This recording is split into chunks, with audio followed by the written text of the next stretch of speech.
आज तो हमारी सारी मेहनत बर्बाद हो गई, सारा सामान भी खराब हो जाएगा। उधर बाजार में अक्षय, सावन और बाकी ग्राहक रीना के ठेले का इंतजार कर रहे होते हैं। भाई, आज तो चाउमीन वाली लड़की नहीं आई, लेकिन लोग फिर भी हमारे सामान नहीं खरीद रहे। अरे पता नहीं उसने लोगों को ऐसा क्या खिला दिया कि अब कोई हमारे पास आता ही नहीं है। लोगों को रीना की हेल्दी और स्वादिष्ट चाउमीन की ऐसी आदत हो गई थी कि उन्होंने दूसरे ठेले का फास्ट फूड खाना लगभग छोड़ दिया था। अक्षय को रीना की चिंता होने लगी है। वो सावन से उसका पता पूछता है और उसके सीधे घर पहुंच जाता है।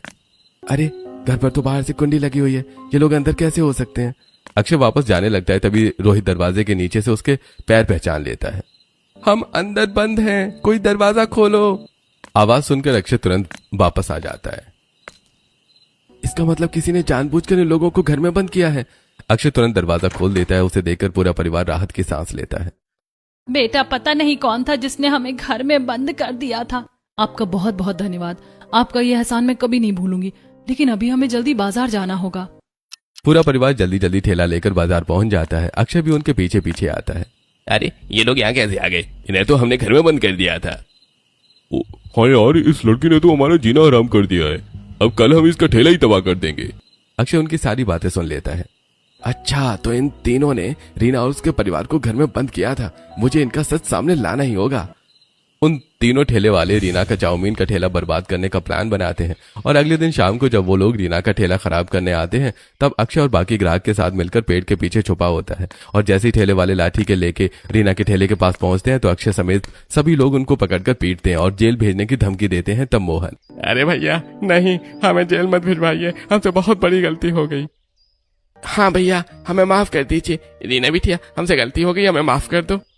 आप लोगों को शर्म आनी चाहिए। मेरे पापा पहले से ही बीमार है। हमने बड़ी मुश्किल से अपना घर संभाला है और आप हमारी मदद करने के बजाय हमें परेशान कर रहे हैं। रीना और अक्षय उन्हें आखिरी बार सख्त चेतावनी देकर छोड़ देते हैं। अपनी गलती का एहसास होने पर तीनों उनसे माफी मांगते हैं। उसके बाद दिन बीतने लगते हैं। अब तीनों ठेले वाले रीना को कभी परेशान नहीं करते और ईमानदारी से अपना काम करने लगते हैं। इसी तरह दिन बीतने लगते हैं। अब अक्षय रोज रीना के ठेले पर चाउमीन खाने लगा था। क्या बात है जनाब, लगता है आपको चाउमीन कुछ ज्यादा ही पसंद आ गई है। चाउमीन भी और चाउमीन वाली भी। अक्षय बहुत दिनों से रीना को अपने दिल की बात बताना चाहता था, लेकिन उसके मना करने के डर से चुप था। रीना उसकी आंखों की बात समझ चुकी थी। सिर्फ पसंद करने से कुछ नहीं होता। अगर सच में हिम्मत है तो मेरे घर आकर मेरे माँ बाप से मेरा हाथ मांगो। बस मुझे आपकी हाँ का इंतजार था, अब देखना मैं क्या करता हूँ। अक्षय सीधे रीना के घर पहुंचता है और उसके माता पिता से शादी की बात करता है। उसका व्यवहार देखकर राजेश और सरला पहली ही मुलाकात में रिश्ता मंजूर कर लेते हैं। घर से निकलते समय रीना अक्षय को बाहर तक छोड़ने आती है। रीना, शादी से पहले मैं तुम्हें एक सच बताना चाहता हूँ। मैं गरीब नहीं हूँ। मैंने सिर्फ तुम्हें खोने के डर से अपनी असली पहचान छिपाई थी। अक्षय की बात सुनकर रीना कुछ पल चुप रहती है, फिर मुस्कुराती है और उसकी ओर देखती है।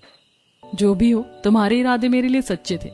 मुझे तुम गरीबी में भी पसंद थे और अमीरी में भी। रीना की बात सुनकर अक्षय खुशी से मुस्कुरा उठता है। दोनों एक दूसरे का हाथ थाम लेते हैं। उधर पूरा परिवार भी उनकी खुशी में शामिल हो जाता है। अब सब लोग खुशी खुशी रहने लगते हैं। पता पूछता है और उसके सीधे घर पहुंच जाता है। अरे, घर पर तो बाहर से कुंडी लगी हुई है, ये लोग अंदर कैसे हो सकते हैं? अक्षय वापस जाने लगता है, तभी रोहित दरवाजे के नीचे से उसके पैर पहचान लेता है। हम अंदर बंद हैं, कोई दरवाजा खोलो। आवाज सुनकर अक्षय तुरंत वापस आ जाता है। इसका मतलब किसी ने जानबूझकर इन लोगों को घर में बंद किया है। अक्षय तुरंत दरवाजा खोल देता है। उसे देखकर पूरा परिवार राहत की सांस लेता है। बेटा, पता नहीं कौन था जिसने हमें घर में बंद कर दिया था। आपका बहुत बहुत धन्यवाद। आपका यह एहसान मैं कभी नहीं भूलूंगी। लेकिन अभी हमें जल्दी बाजार जाना होगा। पूरा परिवार जल्दी जल्दी ठेला लेकर बाजार पहुंच जाता है। अक्षय भी उनके पीछे पीछे आता है। अरे, ये लोग यहाँ कैसे आ गए? इन्हें तो हमने घर में बंद कर दिया था। हाँ यार, इस लड़की ने तो हमारा जीना हराम कर दिया है। अब कल हम इसका ठेला ही तबाह कर देंगे। अक्षय उनकी सारी बातें सुन लेता है। अच्छा, तो इन तीनों ने रीना और उसके परिवार को घर में बंद किया था। मुझे इनका सच सामने लाना ही होगा। उन तीनों ठेले वाले रीना का चाउमीन का ठेला बर्बाद करने का प्लान बनाते हैं और अगले दिन शाम को जब वो लोग रीना का ठेला खराब करने आते हैं, तब अक्षय और बाकी ग्राहक के साथ मिलकर पेड़ के पीछे छुपा होता है। और जैसे ही ठेले वाले लाठी के लेके रीना के ठेले के पास पहुंचते हैं तो अक्षय समेत सभी लोग उनको पकड़कर पीटते हैं और जेल भेजने की धमकी देते हैं। तब मोहन, अरे भैया नहीं, हमें जेल मत भिजवाइए, हमसे बहुत बड़ी गलती हो गई। हाँ भैया, हमें माफ कर दीजिए। रीना बिटिया, हमसे गलती हो गई, हमें माफ कर दो। आप लोगों को शर्म आनी चाहिए। मेरे पापा पहले से ही बीमार है। हमने बड़ी मुश्किल से अपना घर संभाला है और आप हमारी मदद करने के बजाय हमें परेशान कर रहे हैं। रीना और अक्षय उन्हें आखिरी बार सख्त चेतावनी देकर छोड़ देते हैं। अपनी गलती का एहसास होने पर तीनों उनसे माफी मांगते हैं। उसके बाद दिन बीतने लगते हैं। अब तीनों ठेले वाले रीना को कभी परेशान नहीं करते और ईमानदारी से अपना काम करने लगते हैं। इसी तरह दिन बीतने लगते हैं। अब अक्षय रोज रीना के ठेले पर चाउमीन खाने लगा था। क्या बात है जनाब, लगता है आपको चाउमीन कुछ ज्यादा ही पसंद आ गई है। चाउमीन भी और चाउमीन वाली भी। अक्षय बहुत दिनों से रीना को अपने दिल की बात बताना चाहता था, लेकिन उसके मना करने के डर से चुप था। रीना उसकी आंखों की बात समझ चुकी थी। सिर्फ पसंद करने से कुछ नहीं होता। अगर सच में हिम्मत है तो मेरे घर आकर मेरे माँ बाप से मेरा हाथ मांगो। बस मुझे आपकी हाँ का इंतजार था, अब देखना मैं क्या करता हूँ। अक्षय सीधे रीना के घर पहुंचता है और उसके माता पिता से शादी की बात करता है। उसका व्यवहार देखकर राजेश और सल्ला पहली ही मुलाकात में रिश्ता मंजूर कर लेते हैं। घर से निकलते समय रीना अक्षय को बाहर तक छोड़ने आती है। रीना, शादी से पहले मैं तुम्हें एक सच बताना चाहता हूँ। मैं गरीब नहीं हूँ। मैंने सिर्फ तुम्हें खोने के डर से अपनी असली पहचान छिपाई थी। अक्षय की बात सुनकर रीना कुछ पल चुप रहती है, फिर मुस्कुराती है और उसकी ओर देखती है। जो भी हो, तुम्हारे इरादे मेरे लिए सच्चे थे। मुझे तुम गरीबी में भी पसंद थे और अमीरी में भी।